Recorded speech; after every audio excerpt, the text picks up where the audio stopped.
কৃষ্ণ।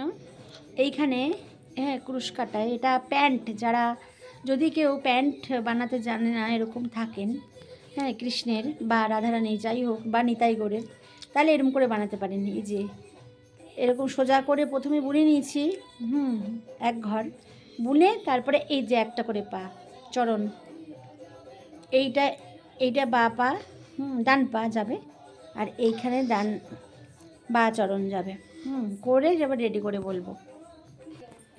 হ্যাঁ এবার হয়ে গেল এই যে প্যান্ট। এবার সময় তোমরা আগের বারে বুঝতে পারছিলে না, কিন্তু এইবার তো বুঝতে পারছে। দাঁড়াও, এই দেখো, এই যে এরম করে পরাবো, ডান চরণ, আর এইদিকে থাকবে, পেছনে থাকবে বা চরণ, এরকম কৃষ্ণের। এই কোমরে দড়ি লাগাবো, সুন্দর দড়ি বানাবো, দড়ি, এই যে প্যান্ট সুন্দর হয়ে গেল। কৃষ্ণের তো ওরকম জোড়া লাগানো প্যান্ট পরেন না, তো এই জন্য এইরকম। আর যারা যারা বানাতে চাও এরকম করে বানিয়ে নেবে আলাদা আলাদা করে, কিছু একদম সিম্পল সোজা। তারপরে এরম করে পরিয়ে নেবে, এরম করে পরিয়ে দেবে কৃষ্ণকে।